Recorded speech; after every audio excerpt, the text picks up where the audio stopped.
Hey there, welcome back to another video. This time around, it is my review of the 1990 erotic thriller Body Chemistry.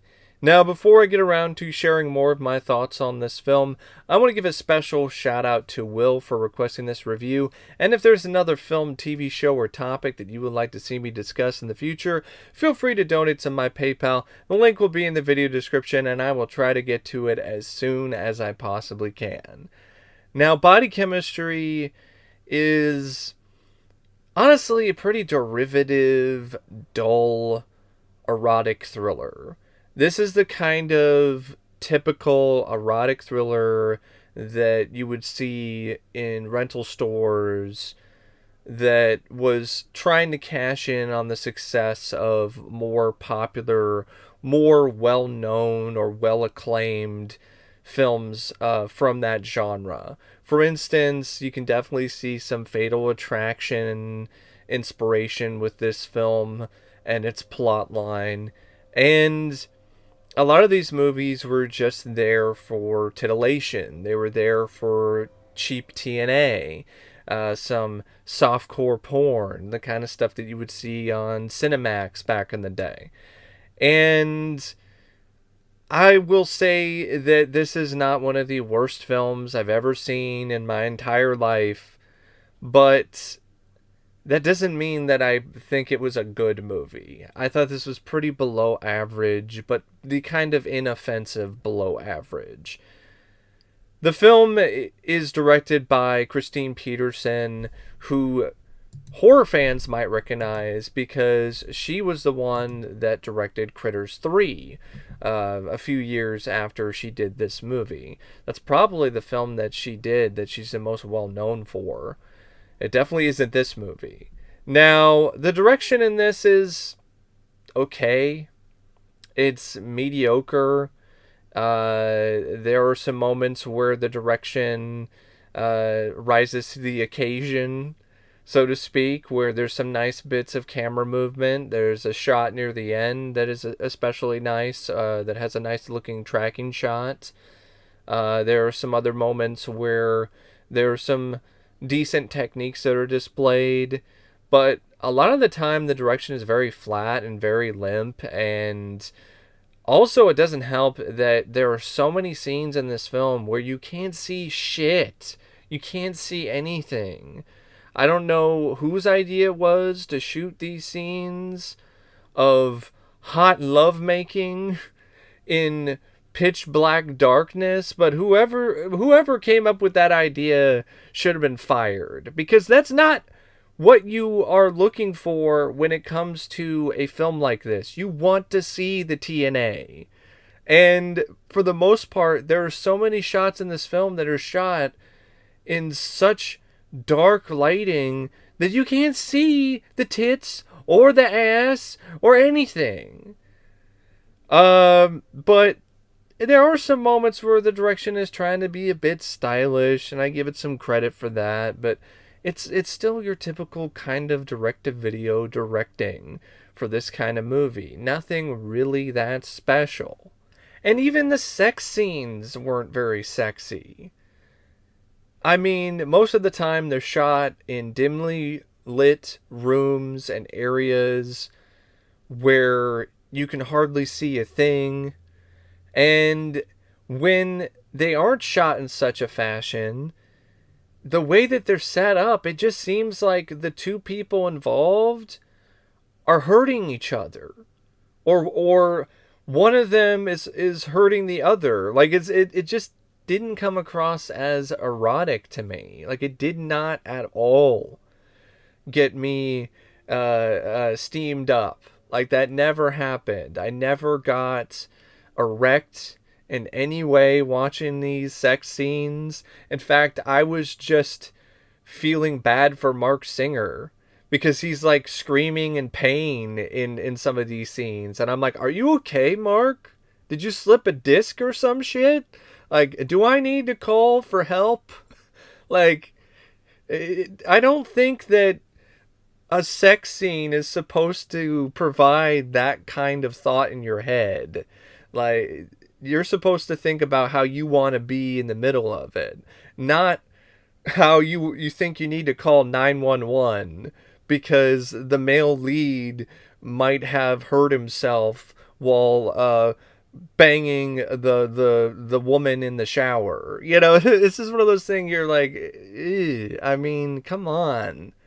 There had to be a better way to shoot these scenes or to write them or set them up. Like, it's just one of those films where, once again, it's an erotic thriller that isn't very erotic, and it's a thriller that isn't very thrilling, so it doesn't really provide a whole lot when it comes to entertainment value, let alone stimulation.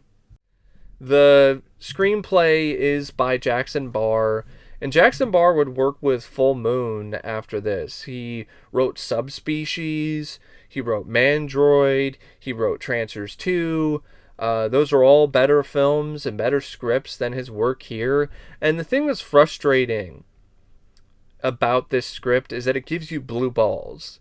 Because there are honestly some things about this script that have some serious potential, but it never pays off.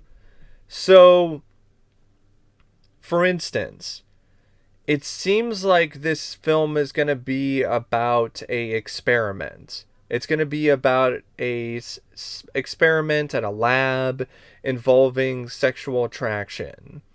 And this doctor, Dr. Claire Archer, she gets involved and she has this project that she's working on, and she winds up bringing in the film's lead in Tom Redding and has him be a part of her experiment.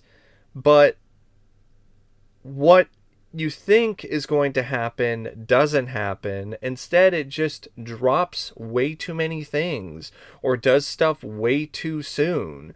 For instance, it seems like there's going to be this drama about how Tom needs to work with her because that's how he's going to get the promotion at his job. And he does work with her, and she starts banging him, and they start falling for each other, and that complicates things because Tom is married. But the experiment thing is quickly dropped, and then it just turns into a typical will they, won't they, should they kind of thing in terms of the love interest or the love relationship between these two characters.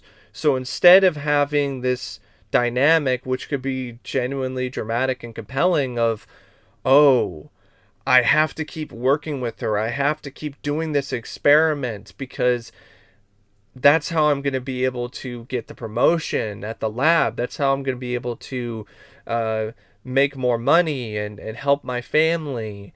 But this woman is making me cheat on my wife, and I'm so conflicted about it. It's for the experiment. It's for science, but it's so wrong.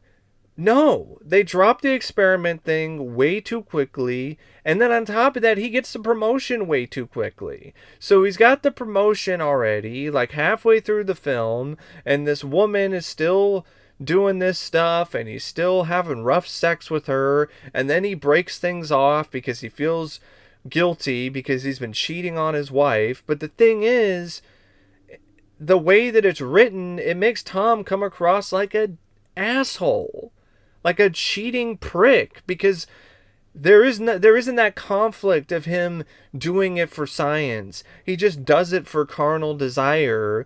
So that just makes him come across like a total douchebag. And it doesn't help the whole stuff with Claire Archer either, because she's supposed to be the jilted lover, the mistress who doesn't take no for an answer and won't be ignored. But in this instance, you don't have the same dynamic as you had in something like Fatal Attraction, because Fatal Attraction did a better job making you actually like the Michael Douglas character and sympathize with him somewhat. In body chemistry, there's no reason to sympathize with any of these characters, at least the two lead characters. I mean, you sympathize with Tom's wife because she's the one that's being cheated on, but you don't sympathize with Claire or Tom.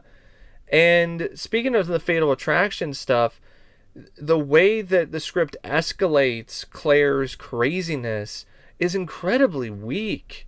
She sends his wife a box of trash in the mail.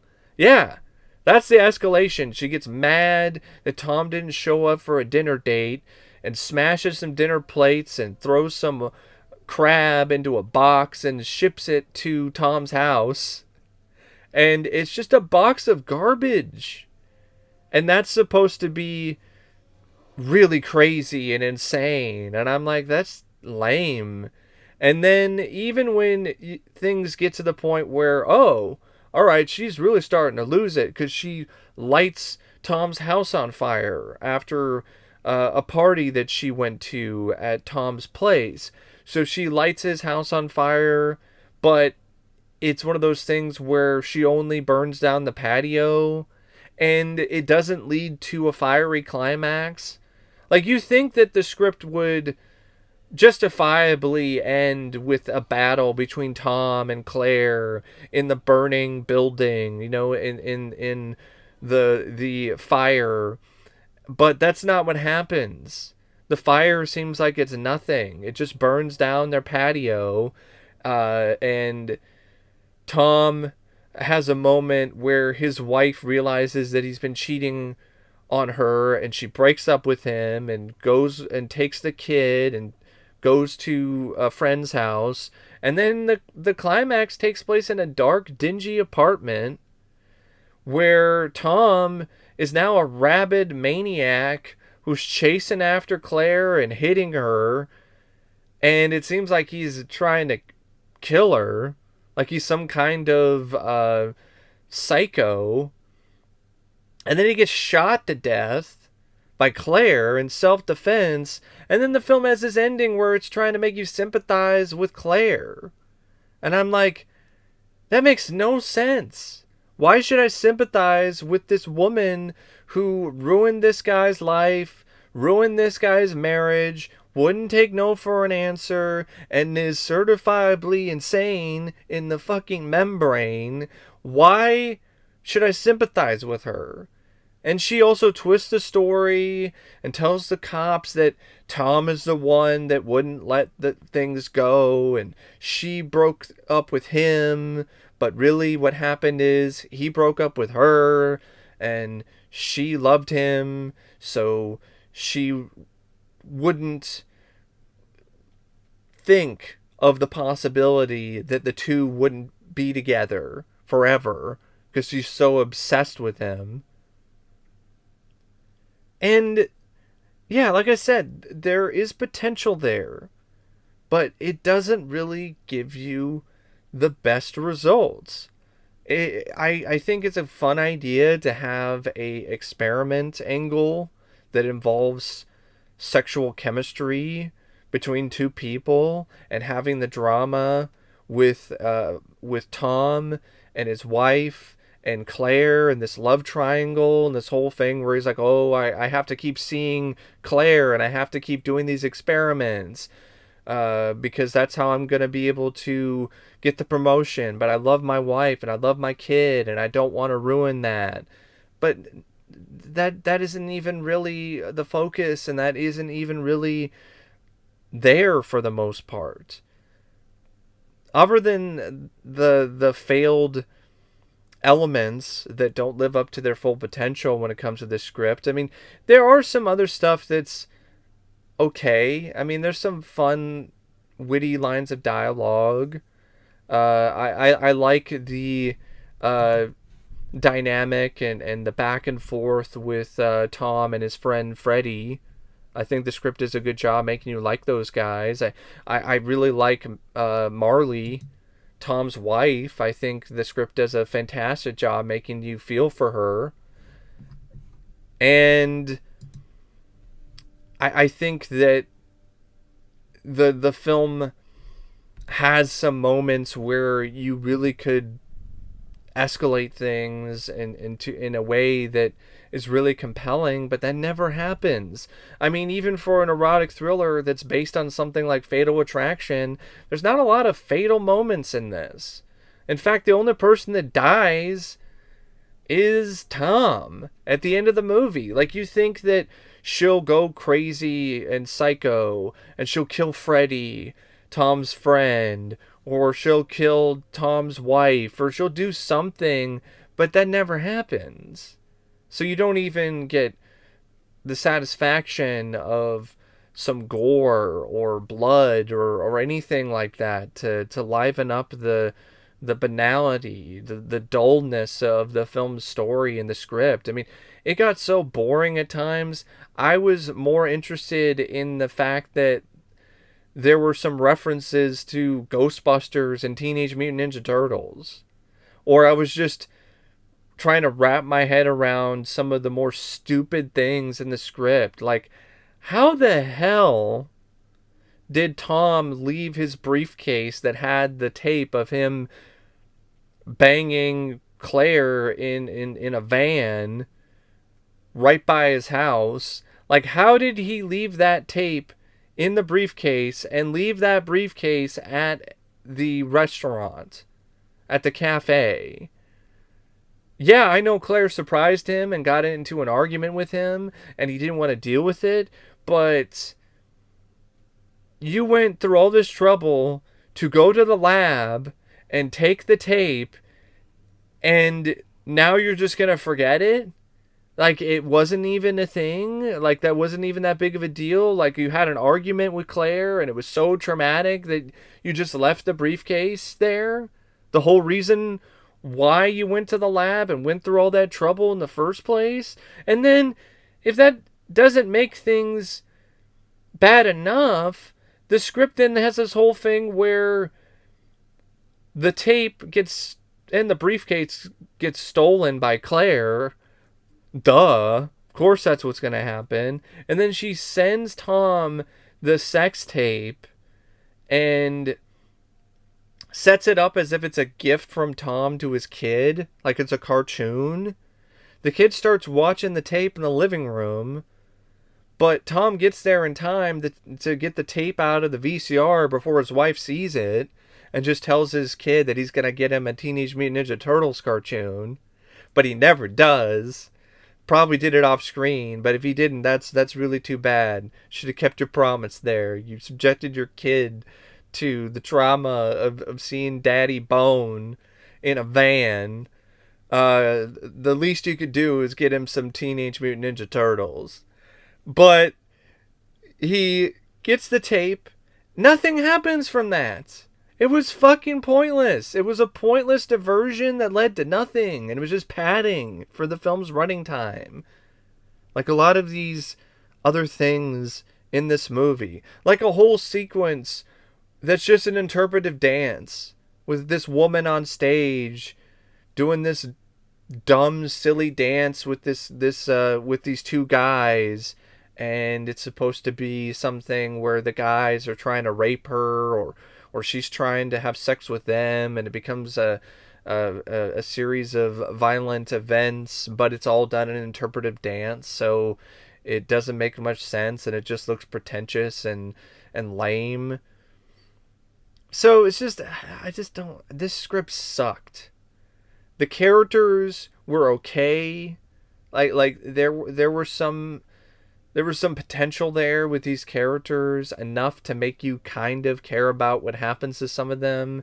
Like, initially Tom isn't that unlikable, but as the film goes on, he becomes really unlikable because he's either too stupid or he's just cheating on his wife like an asshole. And then Claire, the whole thing with her is the way the character was written, she didn't come across as really that authentic. Like, she didn't come across like an authentic scientist or a smart kind of individual. And she also didn't come across as that intimidating of a threat. And I liked Freddy, but he was just there for comic relief, to be perfectly honest. And speaking of characters, I might as well talk about the cast. You have Marc Singer, who plays the lead, and Tom Redding. You have Leisha Pescia as Dr. Claire Archer. You have Mary Crosby, who plays Marley Redding. And you have David Kagan, who plays Freddy. Now, Marc Singer, he's mediocre. He's okay in this. There are some times where he's overacting a bit too much. But then there's other times where he's charming and he's personable and he's got charisma. I think he definitely delivered one of the better performances in the movie. Lisa Pescia, if I can say her name correctly. I really didn't care for this performance. I didn't think she was that sexy. I didn't think she was that scary. I didn't think it was really that great of a performance at all. Like, I didn't think she had good chemistry with Marc Singer either. And this is a film that's called Body Chemistry. So you need to have good chemistry with the two leads. But I didn't really see it that way. In fact, I feel that the roles should have been reversed between Lisa and Mary Crosby. I think Lisa should have played Tom's wife, Marley, and I think Mary Crosby should have played Dr. Claire Archer. And I think that would have improved the film, not necessarily immensely, but it would have helped it. Because I just didn't buy Lisa as this doctor who's this sex pot, who's this object of desire and affection for Tom that's making him cheat on his wife. And then she becomes this somewhat intimidating force of nature. I just didn't buy it. Like, a lot of her acting is her just trying too hard to be sexy and then trying too hard to be crazy, to the point where she'll be like laughing and ha ha ha ha and then get like really serious. You know, that kind of thing, which is just incredibly generic and just not anything remotely noteworthy when it comes to a performance. But Mary Crosby, she was fun. She was sexier in my opinion, and she just had a certain mysterious look to her, and I just feel that it just would have been a better match, and she's a better actress anyway. David Kagan, he was good as Freddy, Tom's best friend, work buddy. I enjoyed the scenes he was in. He's a big reason why I didn't hate the movie, because I liked his scenes and I liked his character. I mean, other than Mary Crosby, I liked her as well. David Kagan, he was Sheriff, I think it's Sheriff Garris from Friday the 13th Part 6, Jason Lives. And he was good in that, and he was good in this too. So it was fun to see him in another film. The film also features some other technical elements of the production. For instance, it had some cinematography by Fade and Papa Michael, and the cinematography is just as murky and dull to look at as the direction is for the most part. The editing by Nina M. Gilberti was just your typical kind of average direct-to-video editing for this kind of film. Like, nothing really that impressive, but nothing really that bad either. The score is by Terry Plumeri, and I will give the score this. I liked the main theme. I thought the main theme for Body Chemistry was kind of catchy, but the rest of the score sucked. Like, the rest of the score was just bad jazz music that you would hear in an elevator. And I really don't know what else to say about Body Chemistry, except it's an erotic thriller that was supposed to get me all hot and bothered, but at the end of the day, it left me more bothered than anything else. So that's my review of Body Chemistry, and as always, thanks for watching, and I'll see you later. See ya.